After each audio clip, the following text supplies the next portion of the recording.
Bismillahirrahmanirrahim. Assalamualaikum warahmatullahi wabarakatuh. Alhamdulillahirabbil alamin wal aqibatu lil muttaqin wassalatu wassalamu ala asyrofil anbiya'i wal mursalin wa ala alihi washabihi ajmain. Banget. Kayaknya mau bobo tadi. Nggak jadi bobonya. Ya sini Puan. Bapak-bapak sekalian yang saya hormati, kita mulai lagi diskusi fikih kita kali ini. Sebelumnya seperti biasa, kita bertawassul kepada Nabi Muhammad SAW, mengharapkan syafaat beliau, dan juga kita kirimkan hadiah Fatihah untuk pengarang kitab ini. Mudah-mudahan kita semua di sini bisa memahami apa yang beliau uraikan di sini, dan insya Allah kita diaku sebagai murid beliau. Amin ya rabbal alamin. Ila hadratin Nabi Mustafa Sayyidina Muhammadin sallallahu alaihi wasallam wa ala alihi wa azwajihi wa dzurriyyatihi wa ahli baitil kiram wa khususan hadatan ila ruhi Syekh Zainuddin bin Abdul Aziz Al-Maribari Al-Fahmi. Al-Fatihah. A'udzu billahi minasyaitonir rajim. Bismillahirrahmanirrahim. Alhamdulillahi rabbil alamin arrahmanir rahim maliki yaumiddin. Iyyaka na'budu wa iyyaka nasta'in ihdinas siratal mustaqim siratal ladzina an'amta 'alaihim ghairil maghdubi 'alaihim waladdallin.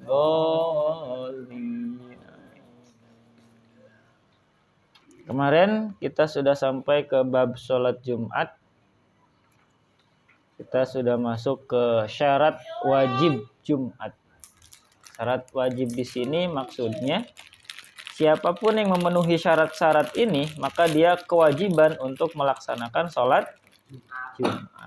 Jadi ada syarat wajib, ada syarat sah. Kalau syarat sah, definisinya adalah syarat-syarat itu harus dipenuhi supaya sholat Jumatnya jadi sah. Tapi kalau syarat wajib, definisinya siapa yang memenuhi syarat-syarat itu, maka dia wajib melaksanakan sholat Jumat. Gitu. Sama kayak kita mau pemilu kan, syarat-syaratnya dipenuhi dulu kan, usianya udah cukup, udah punya KTP, kakaknya setempat segala macam, baru boleh nyoblos tuh. Tapi kalau syarat sah, ya nyoblosnya harus sah di kotaknya gitu kan, di nomornya segala macam, jangan di luar kotak segala macam. Nah, nanti nggak sah suaranya, golput gitu. Kemarin sudah diceritakan bahwa syarat sahnya itu bagi orang yang mukallaf. Pertama, mukallaf yang sudah baligh. Mukallaf itu berarti seorang muslim yang sudah menanggung semua hukum-hukum Islam. Kalau dia melakukan yang wajib berarti dapat pahalanya, kalau ninggalin yang wajib berarti dapat dosanya, gitu dan seterusnya. Pertama, baligh syaratnya. Yang kedua, berakal. Yang ketiga, laki-laki merdeka. Ya. Kemudian yang keempat adalah mukim atau bertempat tinggal di tempat didirikannya sholat Jumat. Kemudian di sini ada penjelasan lagi, ghairi ma'zurin. Kemudian semua orang mukallaf tersebut keadaannya tidak punya uzur. Tidak punya uzur. Apa uzurnya? Binahwi maradin. Seumpamanya seperti sakit. Kalau sakit, uzur. Nggak apa-apa, nggak sholat Jumat. Minal a'dzari allati marrat fil jama'ati. Sebagaimana telah diterangkan pada pasal sholat berjamaah. Berarti uzurnya sama kemarin itu. Sakitnya itu seperti uzur dalam sholat berjamaah. Karena sholat Jumat juga berjamaah dilaksanakan. Fala talzamu ala maridin. Fala talzamu ala maridin. Tidak wajib sholat bagi seseorang yang sakit. Illam yahdur ba'da zawali mahalla. Kalau ia tidak hadir, datang sesudah matahari tergelincir di tempat sholat Jumat. Jadi tidak wajib sholat Jumat bagi seorang yang sakit.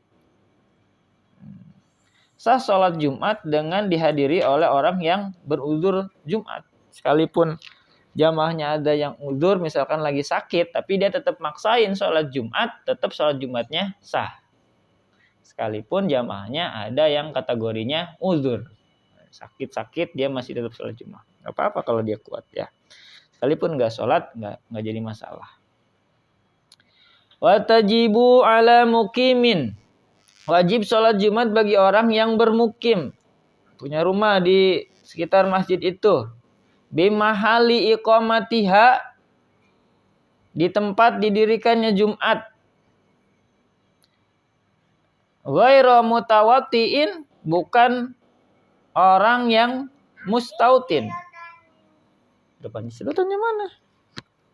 Tadi mana, Dek? Habis tuh minta sama Om.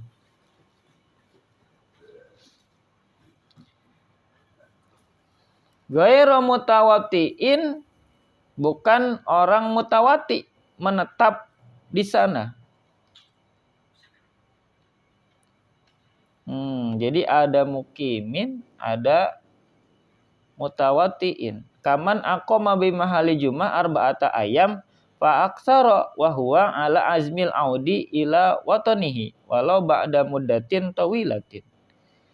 Misalnya seseorang yang bermukim di tempat sholat Jumat selama 4 hari atau lebih, dan ia berniat akan kembali ke tempat tinggalnya maupun bermukim sudah lama sekali. Dengan demikian dia tidak termasuk mustautin, penduduk asli, kecuali orang yang memang pindah ke tempat itu. Paham gak tuh?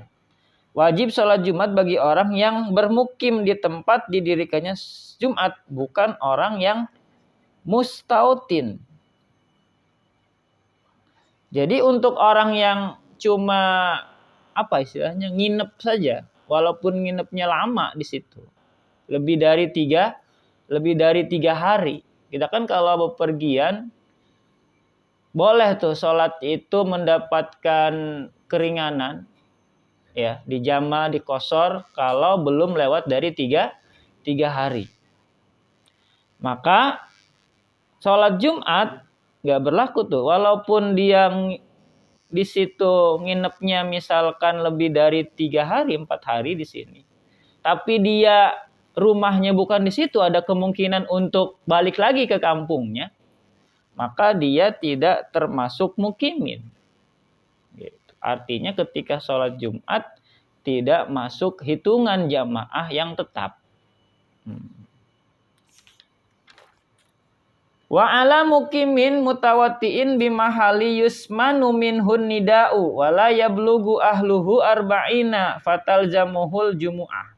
Bagi orang yang bermukim mustautin dan di tempat tersebut terdapat seruan Jumat sementara penduduk kampungnya tidak mencapai 40 orang, maka yang tidak mutautin maupun yang mutautin wajib menghadiri Jumat. Apabila di kampungnya ada 40, wajib bagi mereka mendirikan Jumat sendiri.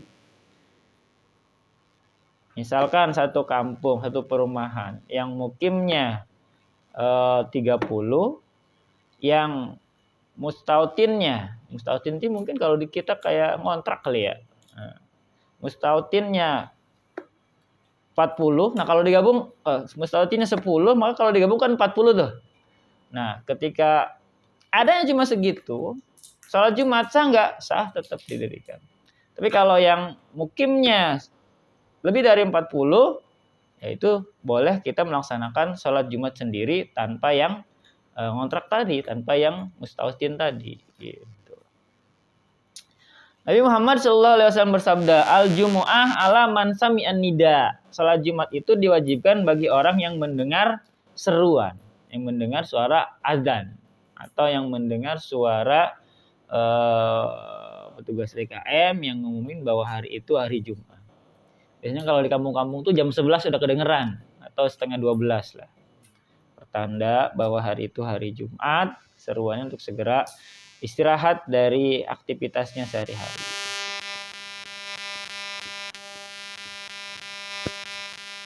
Walakin la tanakidul jumu'ah bihi. Iya sayang. Maunya yang mana? Masih ada coklat satu lagi. Tapi dimakan dong. Sholat dibukain doang. Akan tetapi tidak sah Jumat dengan yang tidak mustautin dan mustautin yang berada di luar daerah tempat Jumat itu bila yang hadir penduduk yang mustautin itu kurang dari 40 orang. Meskipun sholat Jumat itu tetap wajib bagi mustautin tersebut bila mendengar seruan Jumat di tempat diselenggarakannya. Juga kumpul yang mukim, yang mustautin, ya, tapi kurangnya masih kurang dari 40 orang. Akan tetap sholat Jumatnya apa? Belum sah itu. Belum memenuhi quorum. Belum memenuhi persyaratan minimal 40 orang tadi. Wala biman bihirikun wasiban bal tasihu minhum lakin yang bagi ta'akhuru ihramihim. Tidak sah sholat Jumat kurang dari 40 orang dengan dilengkapi menjadi 40 orang. Apa? Berantakan ini keluarnya. Jadi dibawa aja dong. Nah, sopan di atas. Kan bapak-bapak pada di bawah. Dah. Tidak sah sholat Jumat yang kurang dari 40 orang dengan dilengkapi menjadi 40 oleh hamba sahaya dan anak-anak. Bapak-bapaknya nih kurang dari 40. Tapi ada anak-anak yang belum balik. Dihitung-hitung sama anak-anak 4, pas tuh 40. Tetap itu sholat Jumatnya belum sah. Makanya kalau ada di kampung-kampung itu tetap setelah sholat Jumat itu ngedohorin lagi. Karena mereka berhati-hati, ihtiyat kalau jamaahnya itu yang mukim diantaranya kurang dari 40. Atau kalau Jumatnya nggak sempurna tadi itu pada saat khotib naik mimbar masih ada yang ngobrol gitu kan. Pada saat khotib sudah membacakan khutbahnya masih ada yang bercanda segala macamnya. Itu juga termasuk mengurangi keutamaan dari sholat Jumat itu sendiri.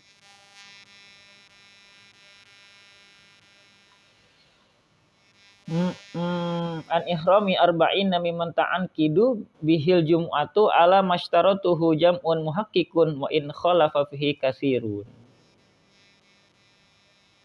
Tetapi salat itu sah. Hanya seyogianya takbiratul ihram mereka mustaqim di luar Jumat, hamba sahaya dan anak-anak diakhirkan menunggu setelah takbiratul ihram 40 menjadi syarat sah didirikannya sholat. Hal itu merupakan persyaratan para ulama ahli tahqiq, sedangkan para ulama yang lain menyalahinya, maksudnya berbeda.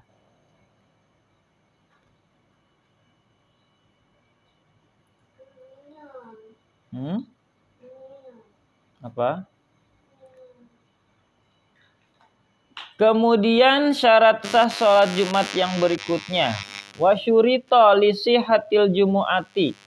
Syarat sah sholat Jumat dan syarat-syarat lainnya selain sholat Jumat ma'a syurutin wairiha sittatun, ada 6.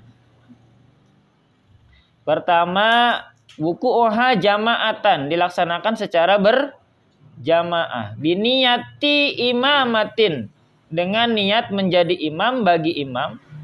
Waqtidain, dan bermakmum.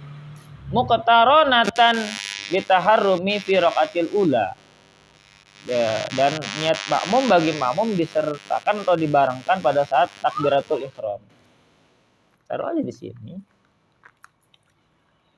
Jadi syarat sholat Jum'ah ya, dan juga syarat-syarat jamaah yang lainnya, terutama sholat Jum'ah khususnya, ada 6. Yang pertama itu dilaksanakan secara berjamaah.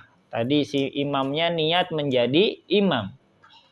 Usolli fardal Jum'ati rakaata ini mustaqbil kiblati adaan imaman lillahi ta'ala. Si makmumnya juga ditambahin makmuman lillahi ta'ala. Fala tasihul jumu'atu bil adadi furoda.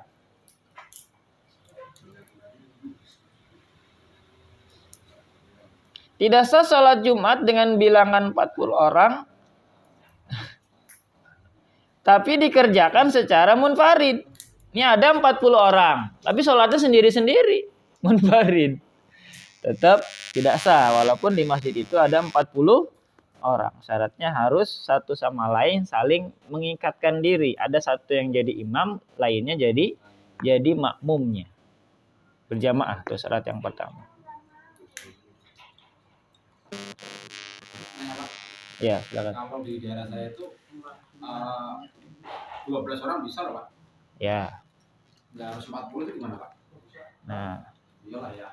balik lagi. Tuh perbedaan mazhab. Makanya sholat dong, biar rame.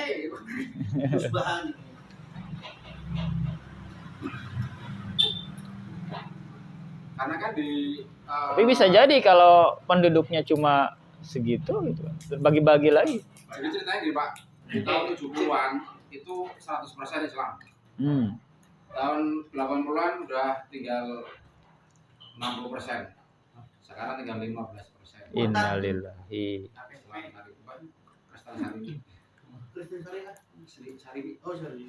Jadi efek dari Kristen Sarimi itu, Pak, jadi sholat Jumat paling 12 orang. Khawatir nggak ada MUI-nya di situ. Itu udah diskusi dengan MUI. Daripada jauh-jauh sholatnya. Enggak, maksudnya sampai semelorot itu jumlahnya. Nggak ada upaya pencegahan dari yang tadi 100% tinggal gitu. Iya. Harusnya tandingan pakai Sarimi, kita pakai Indomie gitu. Budak di sedang. Sedang lapang musik. Nah, kalau kasus seperti itu sah-sah aja karena kondisinya ya darurat. Ketika darurat maka diperbolehkan apapun. Itu kalau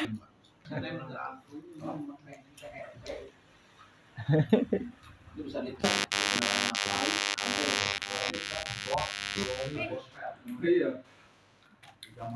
maksudnya kalau kayak gitu kan mau teriak-teriak 40 kan nggak bisa, Pak, kayak gitu. Iya, nggak bisa. Ada lagi gimana? Yang jadi pertanyaan besar saya, nggak ada yang nyegah gitu dari yang tadinya itu. Ada nggak, Pak? Yang nyegah sakit nggak ada. Tapi ada yang berhasil misionaris emang. Iya, pasti ada. Dari Cianjur itu ada Cianjur. Kesalahan itu namanya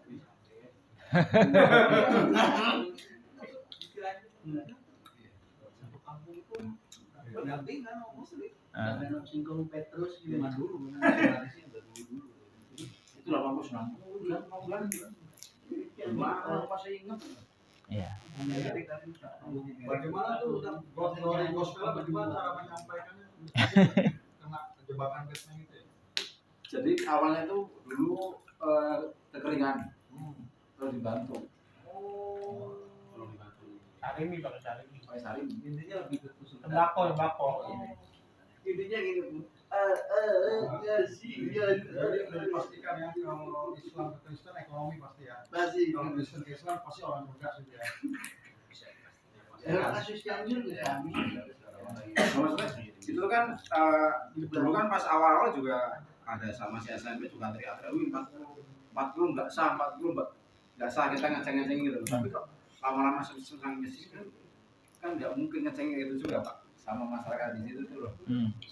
Jadi misalnya ada lomba voli itu mengadonkan itu pakai kayak gitu. Semakin nggak 40 orang gitu.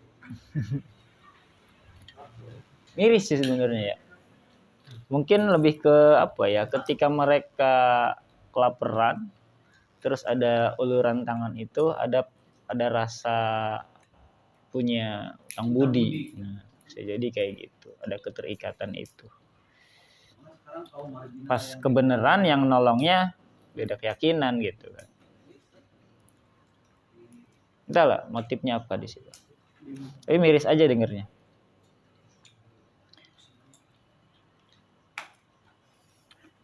Makanya kewajiban dakwah itu sebenarnya bukan cuma buat macam mana deh? Oh, itu. Bukan cuma buat ustadz, bukan cuma buat penceramah. Tapi dakwah itu ya buat semua yang merasa muslim. Apa sendiri dong. Berarti kalau kondisi seperti itu nggak apa-apa kan? Nggak apa-apa. Berarti kalau di Bali, kondisinya di Bali yang susah banget, Jumat itu jadi nggak wajib. Mau masalah persen kan? Tetap wajib. Jadi wajib, walaupun hanya Pangkal, orang. Iya.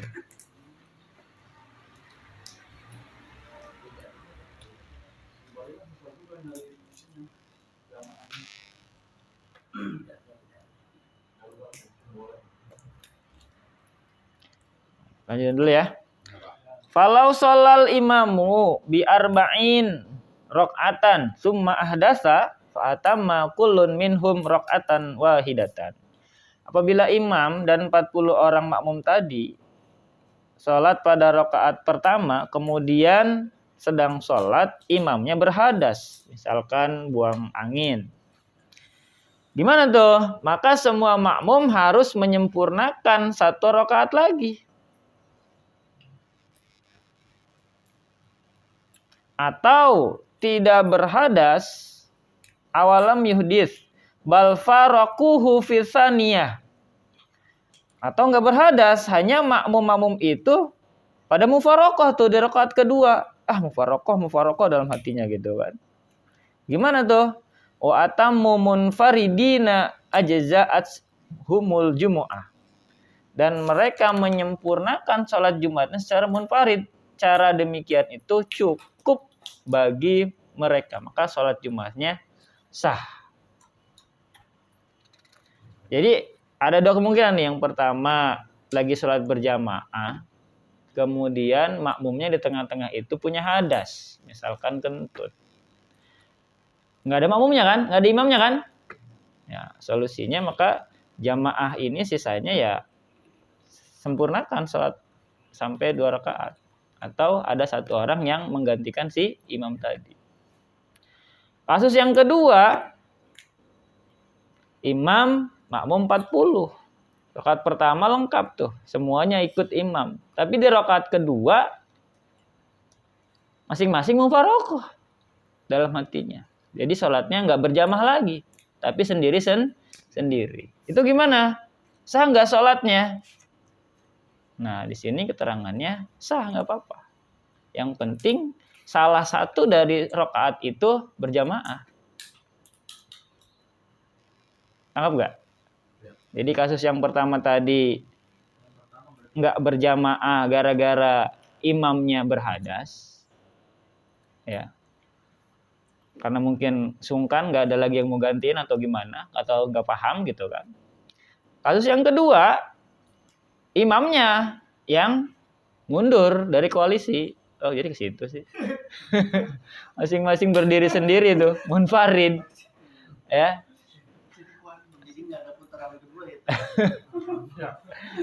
Maka tetap sah, tetap cukup. Yang penting salah satu dari jamaah tadi itu di awal itu tetap niatnya pada takbiratul ihram adalah jadi imam 1, sisanya jadi makmum. Naam, betul demikian. Dua-duanya tadi sah. Yushtaratu baqaul adadi ila salamil jami'i. Tetapi disyaratkan harus tetap 40 hingga salam. Nah, ada lagi nih kalau yang beda nih. Hatta law ahdatsa wahidun.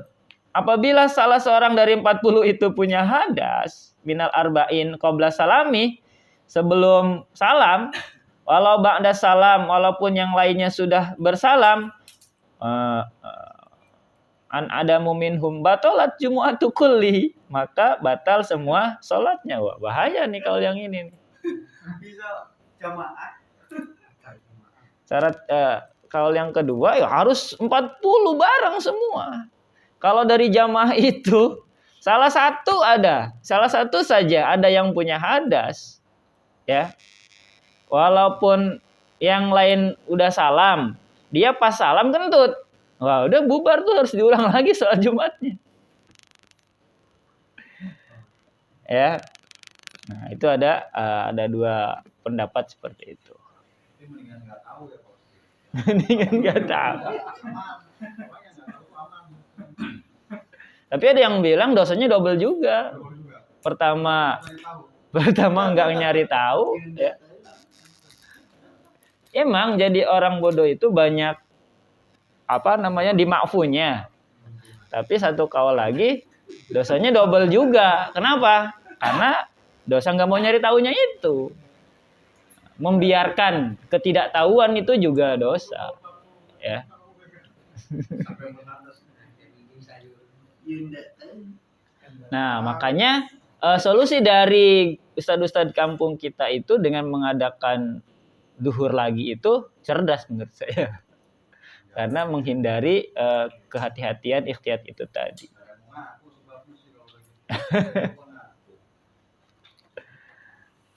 Kita mau udah rame cukup lah 40 udah. Ini husnuzon aja. Batal enggak di tengah-tengah salat. Ya udah kita husnuzon aja semuanya sah gitu ya. Terus kalau masbuk gimana? Waduh, salat Jumat masbuk lagi. Walau adrokal masbuku ruku asaniyah, seandainya masbuk mendapatkan imam Jumat sedang ruku pada rakaat kedua, wastamarra ma'ahu, lalu ia salat beserta imam sampai imam salam, ila an salima ata birokaatin ba'da salamihi, maka masbuk itu wajib mengerjakan satu rakaat lagi. Apa kerjaannya? Satu rakaat lagi. Ba'da salami jahron, sesudah salamnya imam dengan jelas. Apa sih? Kacangnya mau lagi? Kamu doyan kacang? Itu ambil dong. Mau dinasiin nggak? Biar kenyang. Enggak. Nah, gitu ya. Jadi walaupun masbuk mungkin tinggalan, masjidnya jauh segala macam ya. Ada aja tuh kendalanya. Yang penting tidak disengaja-sengaja nguzur gitu kan. Maka boleh kita sempurnakan sholatnya. Tapi kan tadi dia pas masbuknya itu tetap dapat satu rakaat dengan imam kan. Nah, kalau nggak dapat gimana tuh 2 rakaatnya? Watamats jumu'atuhu in sohat jumu'atul imam wa kadza maniqtada bihi wa adraka rakaatan ma'ahu kama qala syekhuna.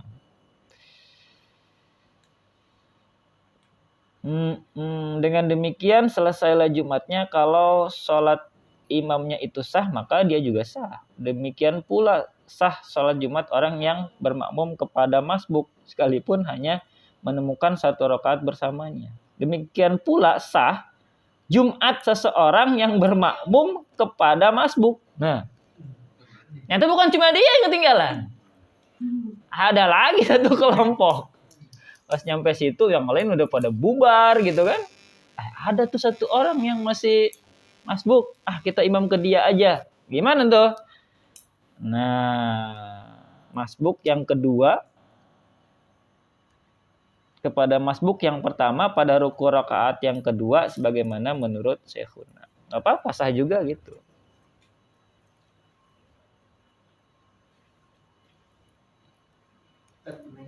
Ya, silakan. Jadi kalau posisi kan kalau Jumat itu yang bermukim ya. Yang bermukim. Nah, gimana kalau posisinya di kantor? Nah. Kalau di kantor kan nggak bermukim. Iya. Hanya posisi kerja. Ini gimana itu tadi? Di depan ya? Di depan masjid. Nah, maksudnya jawabannya di depan ini, si Banjang ini. Iya, tadi bermukim tadi. Kalau mau ketemu jawabannya. Soalnya posisinya ada juga masjid di luar. Nah, masjid di dalam gedung juga ada gitu. Cyber. Tar. Jadi sama ini jadi. Kan di tempat kerja gitu.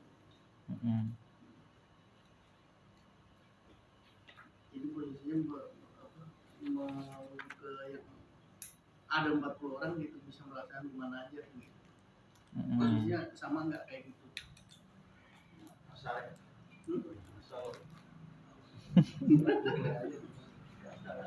Soalnya ada 2 masjid, biasanya dia yang dalam. Kalau yang di luar kan biasanya. Nah, ini yang kurang dari 40.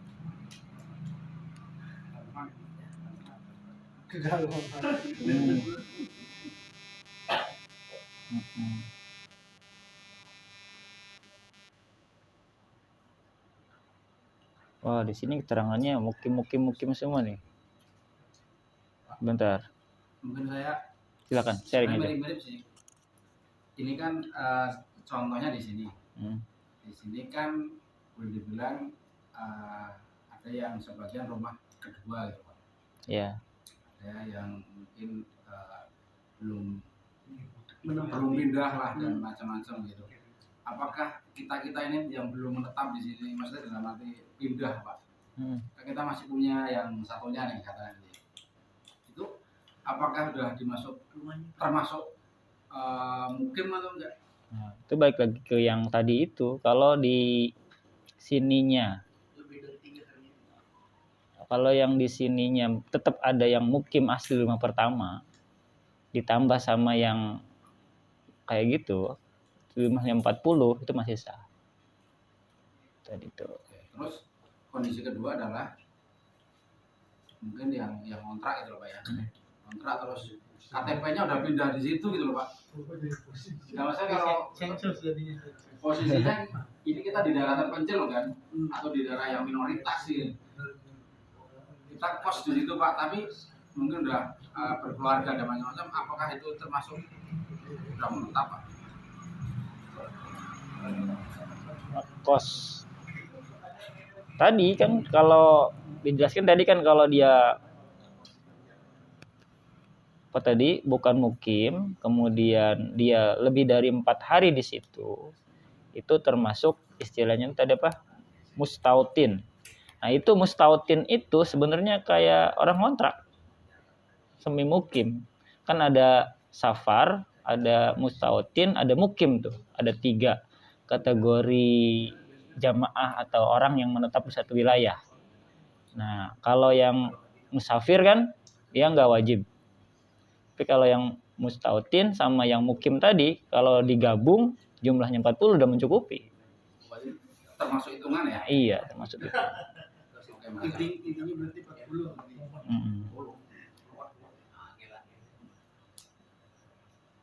Tar. Yang nanya Islam KTP-nya. Yang penting banyak. Biar paham gitu. Tapi sebaiknya kalau ada masjid kedua yang ada masyarakat di situnya, lebih afdol di situ. Lebih afdol di situ.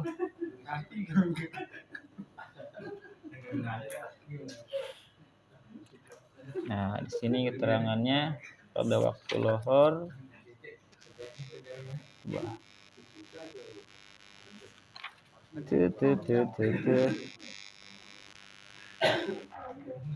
Berarti satu masjid tuh orang kantor semua ya?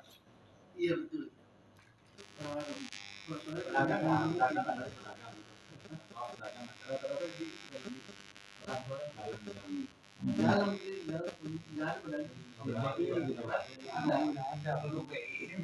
Karyawan semua. Tapi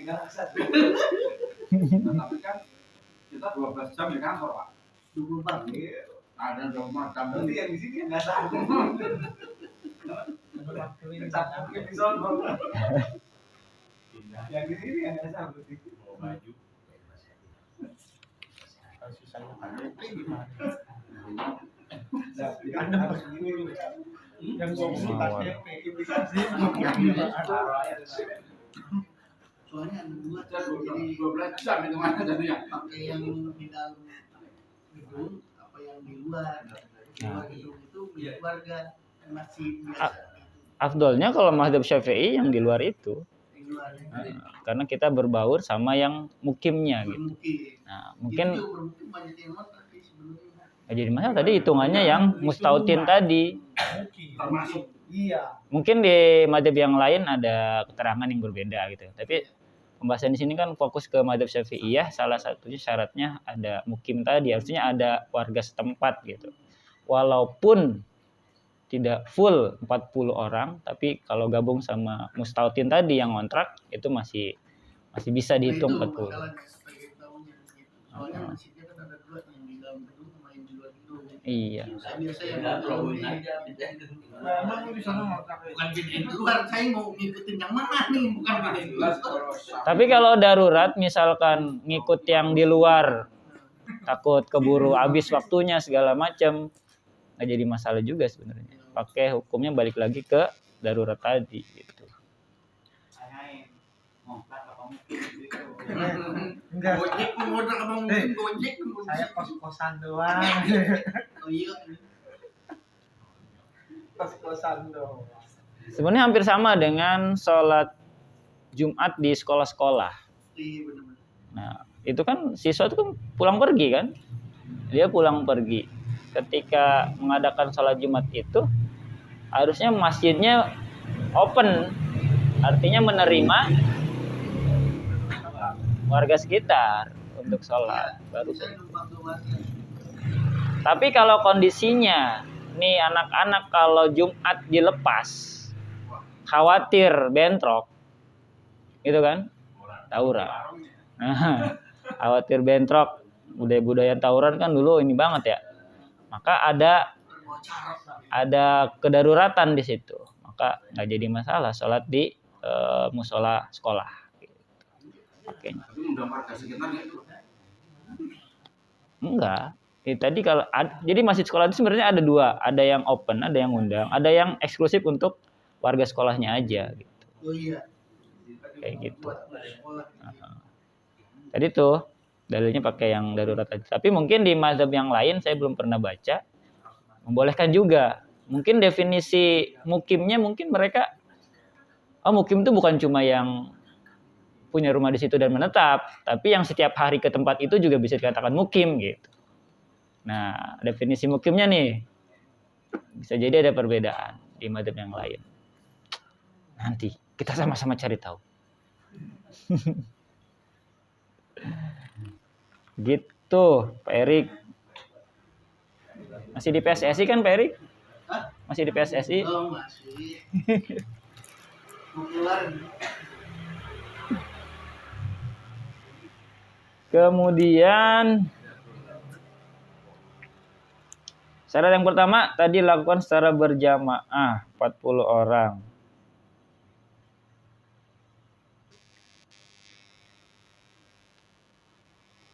Tadi isi masbuk boleh walaupun 2 kali masbuk tetap dapat ya.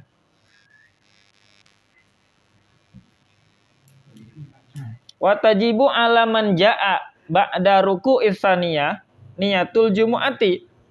Wajib berniat sholat Jumat bagi makmum yang datang sesudah imam ruku rakaat kedua menurut kaul yang sah.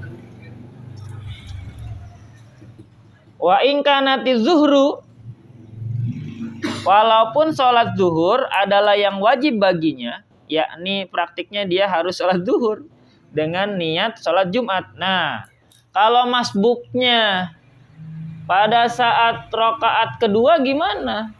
Imam udah ruku sholat rakaat kedua, udah i'tidal, dia baru datang. Nah, itu niatnya pakai sholat Jumat, tapi prakteknya sholat zuhur.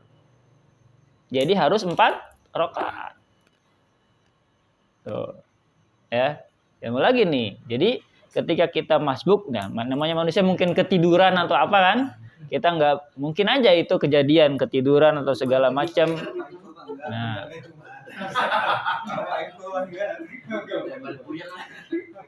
Nah, kemudian kita maksain datang ke masjid, pas dilihat sana jamaah atau imamnya sudah rakaat kedua, misalkan lagi tahiyat akhir, ya, maka kita niatnya ya niat sholat Jumat, tapi prakteknya 4 rakaat karena itu sholat dianggapnya sholat zuhur. Gitu.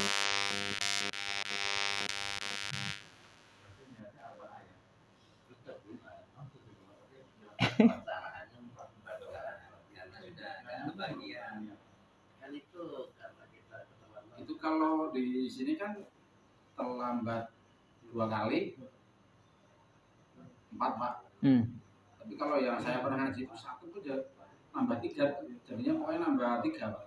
Nah, kalau tadi dijelasin kalau dia masih dapat rakaat 1 rakaat dengan imam tetap 2. Tapi kalau nggak dapat, misalkan dia datang imam udah yang tidal, berarti kan nggak dapat 1 rakaat pun dengan imam, itu jadi 4.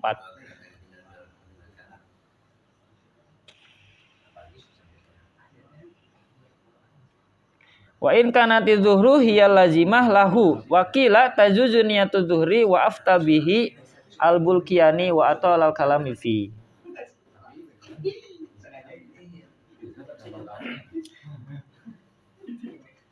Nawa wala salah. Salah wala nawa. Niat tetapi tidak sholat, sholat tetapi tidak niat. Menurut satu kaul ialah boleh langsung berniat sholat zuhur saja. Atau kaul yang lain ya udah niatnya zuhur aja gitu.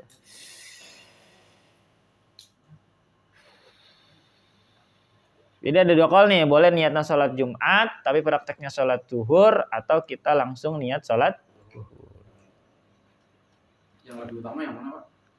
Yang lebih utama yang tadi, yang pertama, pendapat yang pertama. Di sini nggak ada yang nggak ada yang aula, nggak ada yang afdol di sini. Semuanya ininya sama berarti. Apa namanya? Derajatnya sama.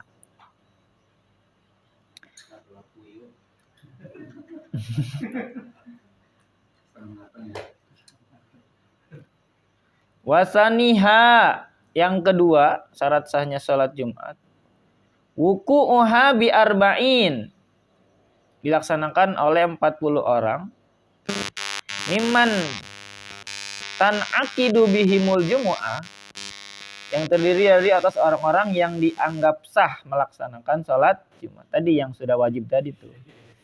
Walau mardo, walaupun ada yang sedang sakit. Wa minhumul imam, imam termasuk ke dalam bilangan 40 orang itu.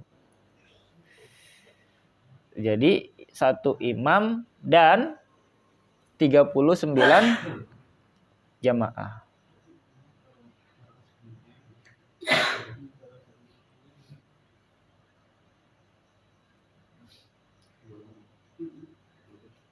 Nah, di sini ada keterangan permulaan didirikannya 40 peraturan 40 orang jamaah ini pertama kali didirikan oleh As'ad bin Zararah, dihadiri oleh 40 orang. Nabi Muhammad SAW mengerjakan sholat Jumat di Madinah dengan 40 orang sahabat. Demikian riwayat Imam Baihaqi dari kitab Al-Qulubi.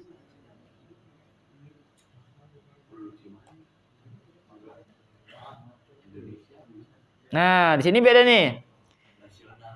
Meskipun demikian, Imam Ibnu Hazan memperbolehkan munfarid, boleh sendiri-sendiri. Imam Hanafi memperbolehkan bertiga dengan imam.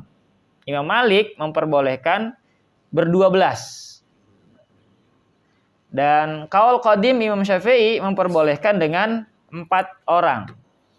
Jadi kaul pertamanya 4 orang, tapi kaul jadidnya, kaul barunya itu harus 40 orang. Kenapa kaul qadimnya cuma 4 orang? Ya, mengingat mungkin waktu itu penyebaran Islam belum masif sekarang. Nah, maka ketika makin masif itu jadi berubah kaulnya. Bisa, fleksibel sebenarnya. Iya.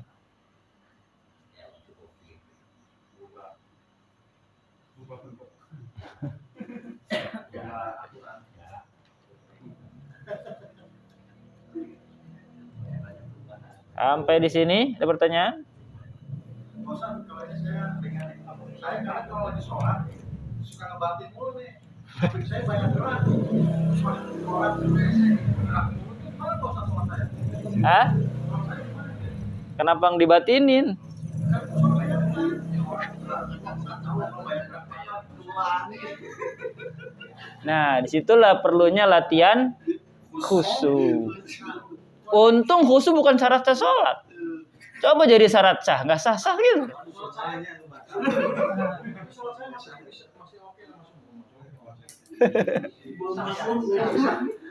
Nah, ya itu tadi saya bilang kan, untung khusyuk itu bukan syarat sah sholat atau rukun sholat.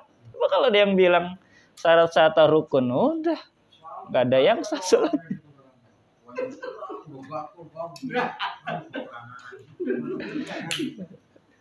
Jadi selama sholat tuh kita ngomentarin tuh orang aja gitu ya.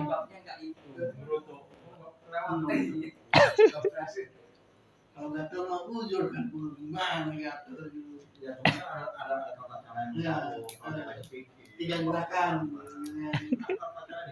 Kali sialan orang yang puluh. Tapi ada, di sini ada.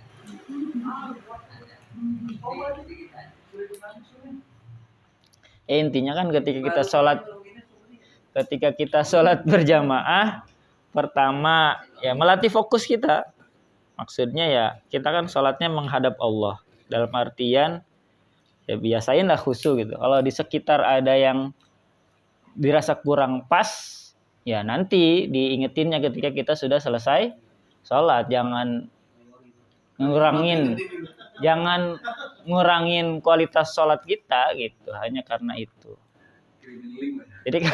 Jadi kalau sudah ada pengen ngomentarin dalam hati, udah fokus.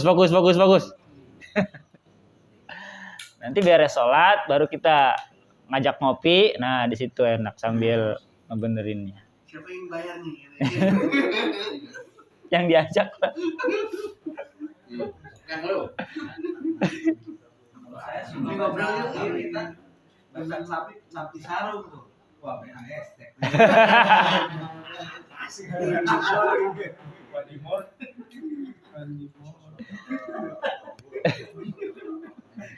Ya itu makanya kata ulama-ulama khusyuk itu, ulama soleh, ibadah kita nih nggak ada yang bisa diandelin buat nyelamatin kita di akhirat. Ibadah apa coba?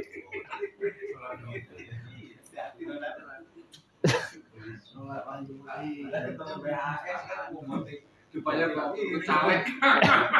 Lanjutkan. Iya, sarung kuning Golkar ini. Pohon beringin sarungnya. Nah, memang kekhusyuan sholat itu kayak gitu. Kita kadang ingat sama Allah, bentar lagi kan lupa tuh, ke distract sama itu. Ya udah kita balikin lagi ingat sama Allah. Jadi persis kayak kita jalan di galangan sawah gitu kan. Kadang jatuh ya balik lagi lah, lurusin lagi. Kadang kiri ya kita ini lagi. Persis kayak anak baru belajar sepeda lah gitu. Nah, itu pentingnya latihan. Khusyuk juga ada latihannya.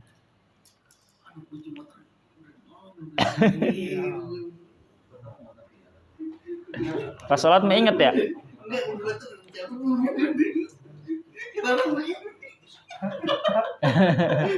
Ya, ini belum.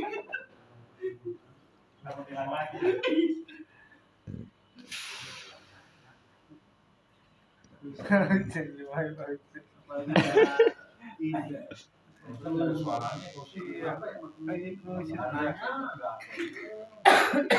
kaki kusuk ya.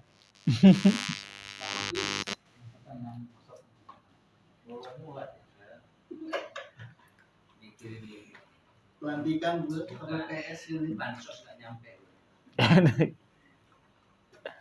Bukannya PNS naik 8% jadi.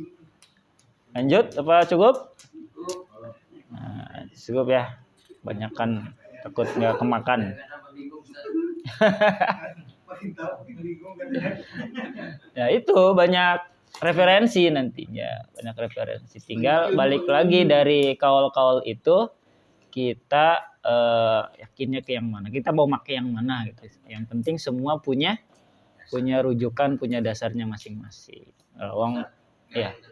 Bilang ada beberapa referensi atau rujukan kayak Imam Syafi'i kan harus 40, terus Imam yang lain beda.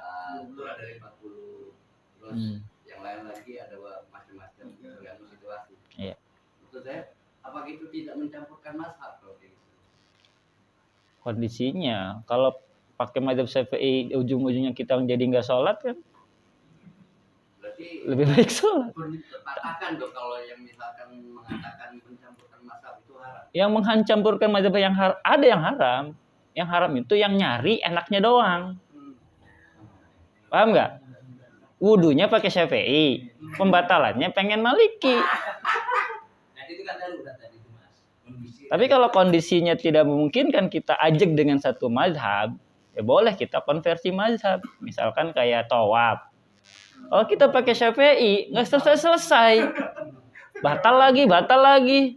Maka kita boleh tuh konversi mazhab. Selama haji kita pakainya mazhab yang di Maliki. Nah gitu maksudnya. Yang haram mencampur adukan mazhab itu adalah yang tadi tuh.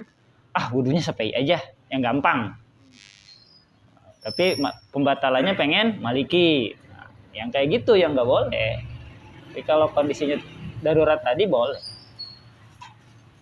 Seperti itu. Tapi nah kalau kasus ini di Syafi'i kan ajak nih 40 orang. Gitu kan? Nah, kalau misalkan ada dua pilihan nih. Satu masjid 40. Satu lagi kurang dari 40. Kalau kita memang dari awal pakainya mazhab Syafi'i, ya kita kejar yang 40 dulu. Kalau nggak memungkinkan mengejar masjid yang 40, ya kan? Terus kalau kita kejar kita nggak dapat sholat Jumat, ya nggak jadi masalah kesini. Nah itu bandingannya daripada nggak sholat. Nah, maksudnya kedarurat. Tapi kalau sama-sama memungkinkan, ya kejar yang kita pegang mazhabnya dari awal. Seperti itu Pak Yudi. Sulap deh. Enggak. Ada pertanyaan bos ya? Ada lagi? Tapi bukannya nanya Pak, Ya. bukannya Nahdlatul Ulama itu 4 mazhab Pak? Yang 4 mazhab itu bukan Nahdlatul Ulama tapi Ahlus Sunnah wal Jamaah. Definisi Ahlus Sunnah wal Jamaah, fikihnya memilih dari salah satu 4 mazhab itu. Gitu.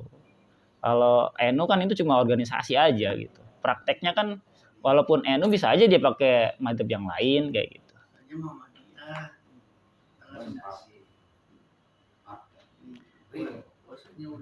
Nah, kasus lain misalkan saya mazhab Syafi'i, tapi pada pas takbiratul ihram itu susah tuh ngebarengin antara Allahu Akbar sama niat di hati gitu kan.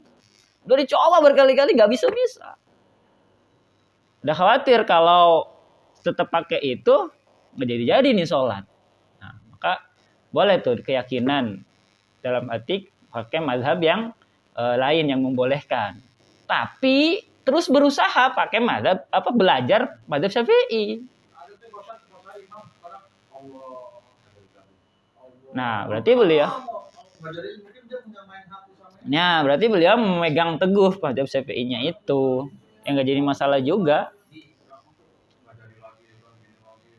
Tapi bandingannya kalau daripada nggak sholat, ya lebih baik konversi mazhab gitu. Gitu, mudah-mudahan bisa paham ya. Jangan-jangan dia sholat id tapi dia Iya benar. Begini Tapi jangan keenakan, tetap harus belajar pakai takbirnya Syafi'i tetap. Tadi ngangkat turun lagi, konsentrasi lagi dia ngangkat lagi.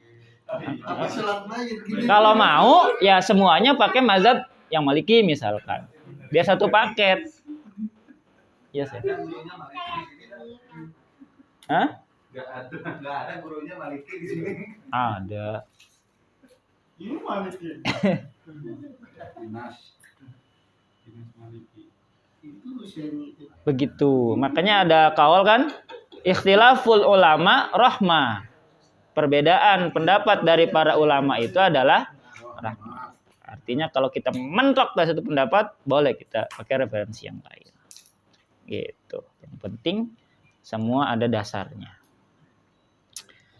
Cukup ya? Walau kanu arba'ina faqat summa qol wallahu a'lam bishawab. Demikian untuk diskusi fikih kita kali ini. Mudah-mudahan ada manfaatnya. Mohon maaf apabila ada kesalahan dalam penjelasan kami. Kami juga masih tetap dalam tahap belajar. Assalamualaikum warahmatullahi wabarakatuh. Waalaikumsalam warahmatullahi wabarakatuh.